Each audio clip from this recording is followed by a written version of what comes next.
Good evening, everyone. How are you this evening? It's Tuesday, April 14th, and for some bizarre reason, we're still here.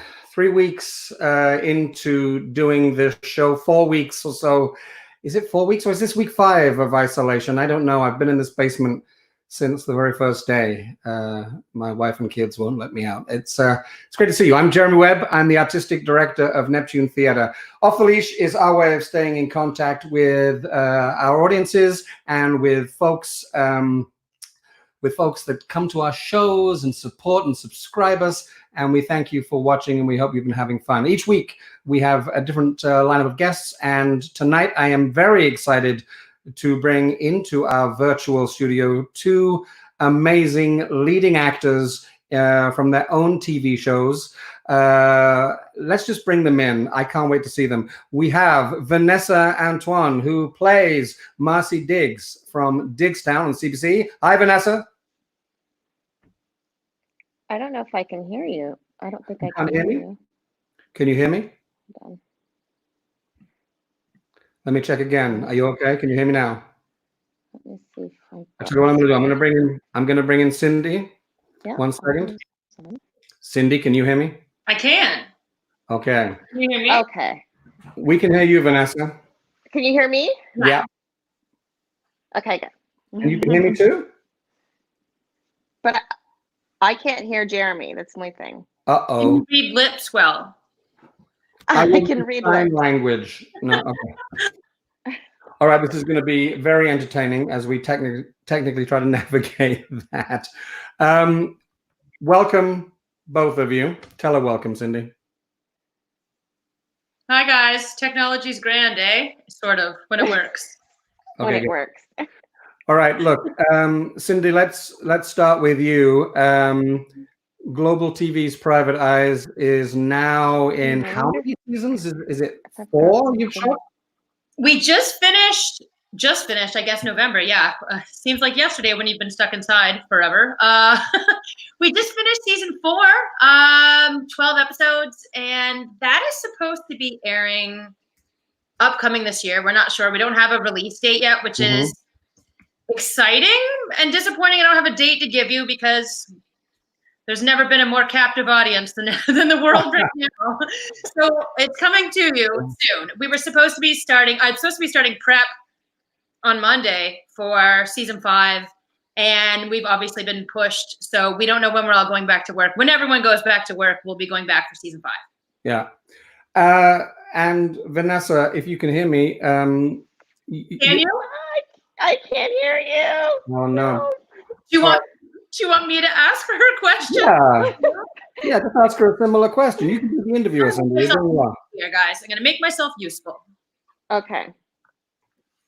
What about asking Vinessa? Now, she's shot 2 seasons of Diggstown, which, of course, is fantastic. It shoots in Halifax. And what does it mean to her to get a role like this at this point in her career? He asks if you think he's handsome. That was a long...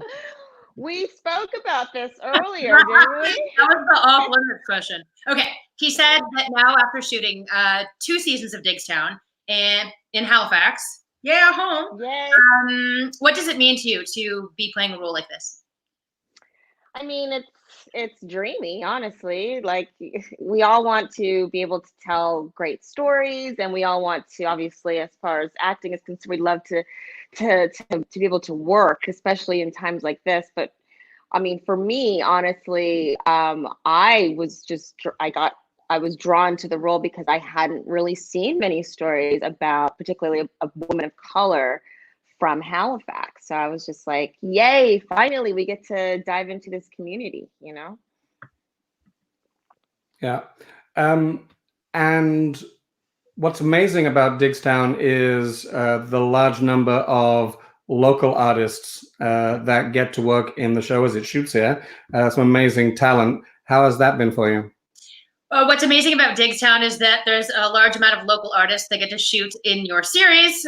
something to that effect. I'm not very good at this. Anyway, Really how does that feel for you, knowing that you're employing, which is true, being from Halifax, because we got so excited, and then film dried up in Nova Scotia for so long. So it's like a huge thing for local talent.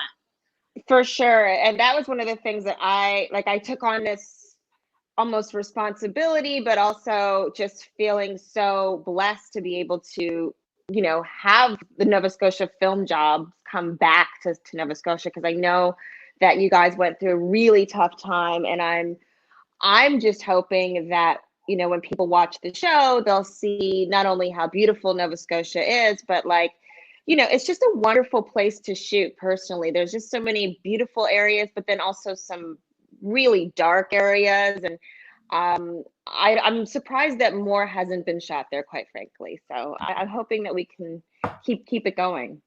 cool. Cindy, I'm going to get you to suggest to Vinessa that she logs out and comes back in again. Ooh, I'm getting a little bits and pieces of him. Yeah. Log out and come back in and see if maybe that'll help with that. I can hear that your sound is crackling, so I think it might be your phone. Right. And I'll talk to Cindy. I know. I keep forgetting live and people can tell me.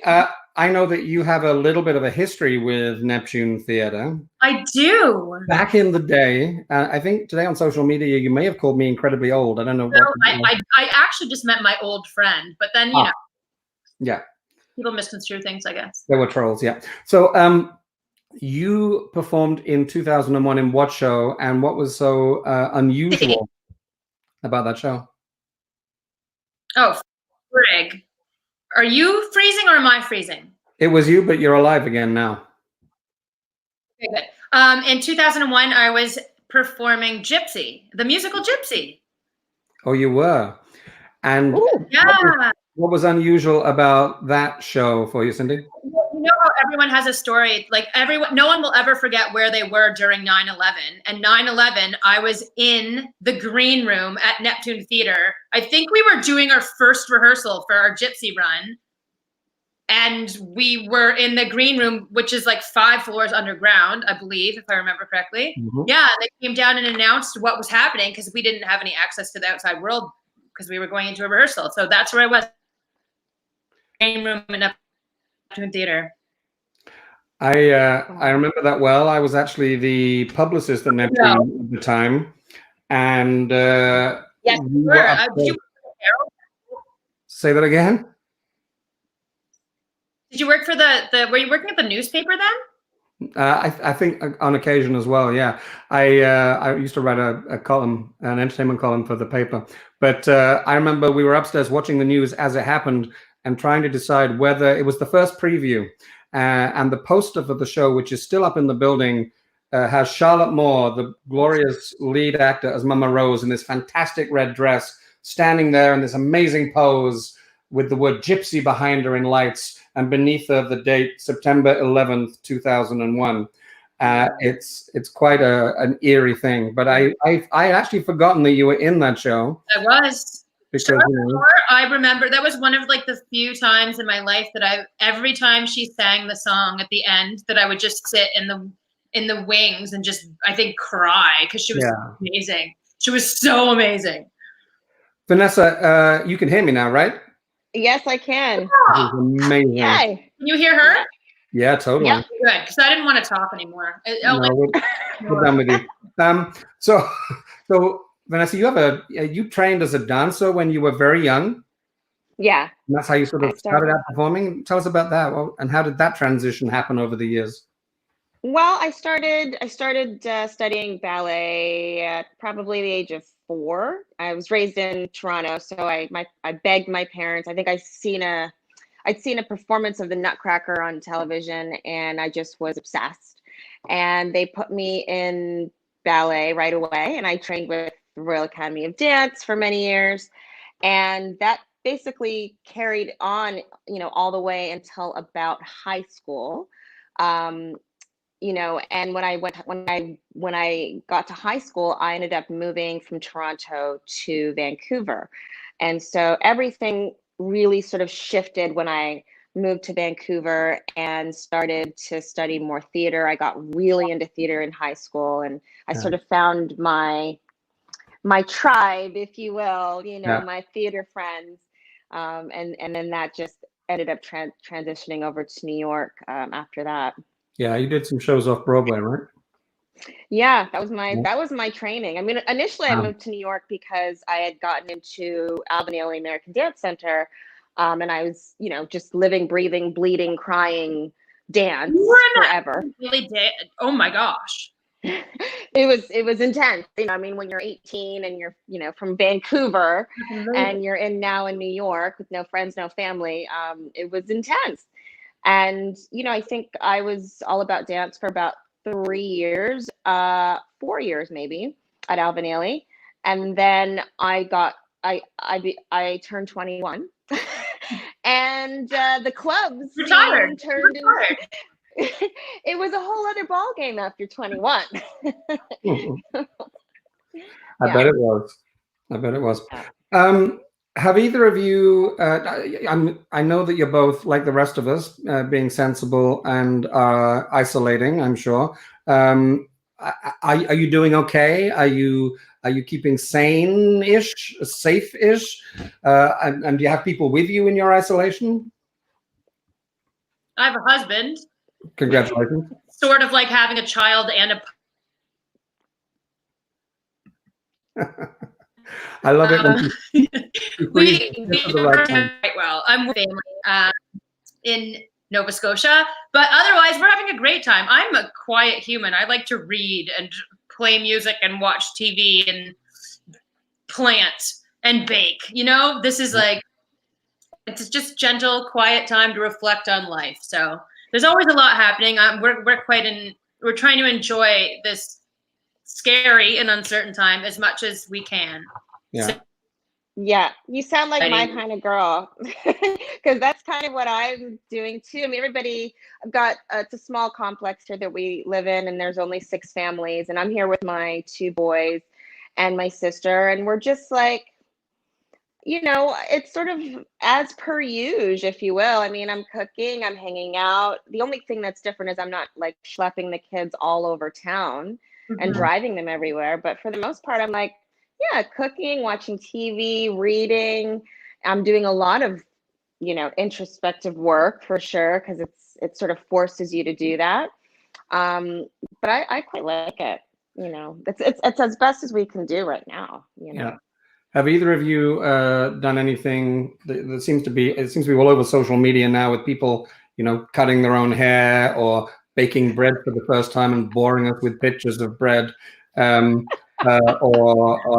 done anything crazy like colored your hair or something like that? my hair was pink and then it was blue, and now I have to put it up because it's gonna fall out. I'm not joking. I'm not serious. Damn. Okay, so listen, girl, you need to get into some. I've been doing. This is what I've been doing. A lot of DIY treatments, like For hair, skin. I know. I'm going berserko with. I put almond oil in an empty nail polish thing, and because you know why? Because I'm washing dishes every single moment of the day. You know what I've been doing? Vacuuming, like every day. Vacuuming. Who vacuums every day? We just hit upon the wonderful scheme with our kids that because we're home all the time, we're using so much more stuff around the house. So we've actually now each person in the house has one bowl, one plate, one knife, one fork, one spoon, one cup, and you have to wash it before the next meal. Otherwise, you don't get another one. I love it. I love it. I love it. I'm going between washing your hands so much and washing dishes, and I'm like spraying everything. Yeah. I mean, I saw this funny meme the other day about like, you know, there was a time where we were like, we only use like organic serums on our face and like make sure all of our household. Now I'm like spraying literally like just bleach on my skin. Like it's just crazy. All right, let's move away from skincare. Although I could spend hours talking about it. You can tell. Yeah, thanks. It's just really red and light. Cindy, there's no doubt. Well, both of your shows have been so successful and have really caught on, which is fantastic.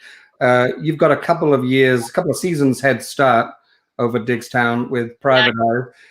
Cast your mind back to the process of getting cast in that show, if you can, and tell us what do you think this show has done for you in your career, and how many times a day you get asked about Jason Priestley?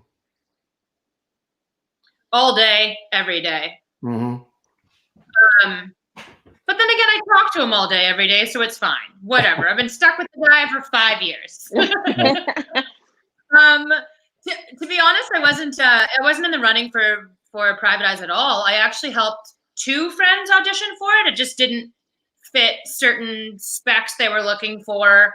They were casting all over, and I ended up sending a tape, and I went in and did a chemistry read with Jason, and we laughed the entire time, and we've been laughing ever since. And I'm not joking. That is actually the truth.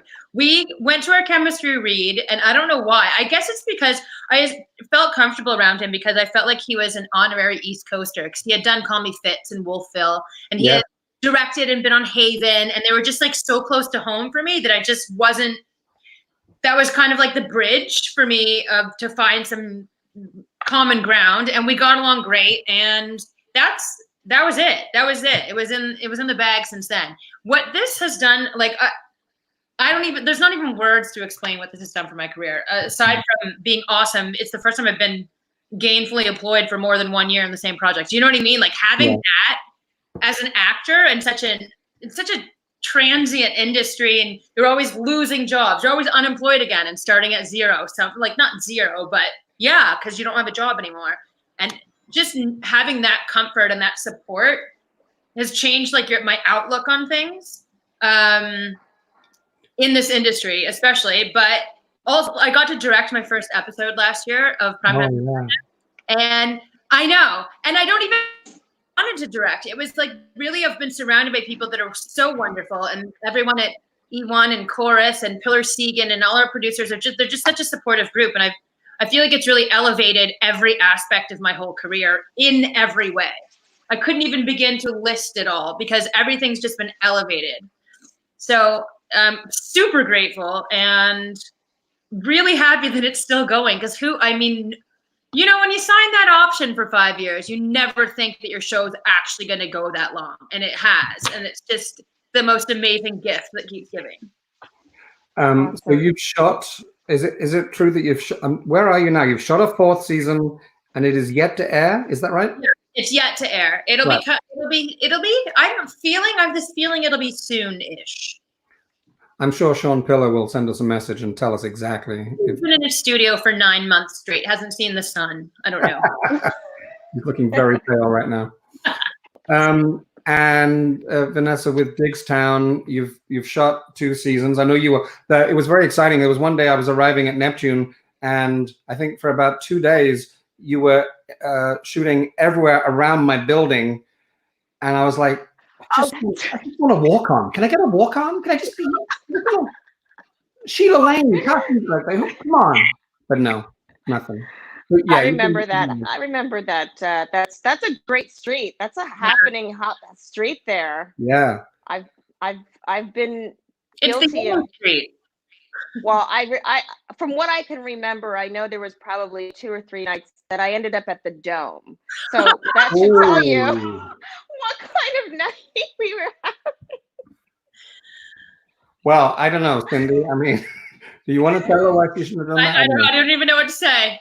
It's been a solid 20 years since I've been at the Dome, I believe. I don't want to do that. It's a great spot. There are more bars per capita in that city, I think, than anywhere else in the country, and they all seem to be centered. There's some amazing restaurants around our theater as well, which is fantastic. It's great for our audiences. But yeah, it was great to see you. So you've shot 2 seasons now. You spent, is it two consecutive summers? So you've only I read that somewhere. You've only been here in the summer. Best time, only time to be there. Right. That's right. And so that's why, I mean, I find Nova Scotia so incredibly beautiful. And every time I say that, people are like, wow, you came in the summer. Like it's Yeah. it's picturesque. But yeah, we did two summers there back to back. I think we should have a word with the show's creator, Floyd Kane, and suggest to him that, you know, legal aid and you know, people have problems in the winter too. In the winter. No. Yeah, I think Listen, I've got to surf, man. you'll be cracking the ice. Oh my goodness. It's been fun for sure. And Yeah. we were lucky, I think, to have that summer, especially because of the surfing, because man, even in the summer, it's pretty Lawrencetown? cold. Did you surf at Lawrencetown? We did. We shot a couple of stuff at Lawrencetown, but Floyd really loves the scenery of Martinique Beach, which it's some of the most stunning shots we have in the show. Like, just it looks like the Caribbean the way that they've shot it. It's gorgeous. I think any show that any TV show that comes to Nova Scotia over the 22 years that I've been here and working, and when I was acting and watching the producers arrive and say, "Oh, well, wait a second, you know what? Well, this is amazing." And it's why we always double for the States for New England. In a lot of Stephen King adaptations over the years. That's why Tom Selleck was here so much. Doing his series of movies, the Stone Cold movies. Remember those? Yep. You must have done one of those, Cindy. Were you in those? I got shot. I got squibbed. They shot me in the woods. Those assholes. Yeah. You know, when someone shoots you in the woods, it's just like, come on. Sorry, I didn't mean to. Those are fun. Those are fun shoot. I got shot on Haven too. They put that little squib thing. Yeah. It was like a sniper, you know. Sorry. That's my earbuds. I had the most unusual death. Well, no, you know what? There's no such thing as the most unusual death in Haven. I was turned to stone. I literally the trouble that was happening in that episode was each character there was a countdown, and suddenly they turned into rock, into stone. So I spent about 6 hours fully made up as a statue, sitting in the scene where I died, while the characters were talking around me, having to be absolutely still. It was the high point of my career. I was going to say, did they cast based on your acting ability? Yeah, they didn't cut any of my lines, but they spent a lot more time with me saying nothing. I don't know. That's why I'm a director now. I just don't, you know. What would you have been doing if it's you know, not too traumatic at this point, if we weren't all isolated? Were you supposed to be working at this point, or was there downtime for you? There was a film that was lined up to start shooting end of April that I was going to head back to Toronto and do, and another project in Vancouver. So, you know, it happens. It was a bummer to not be able to work, but we're obviously dealing with a much bigger issue than, you know, a movie and a TV show, right? Yeah, so. Exactly.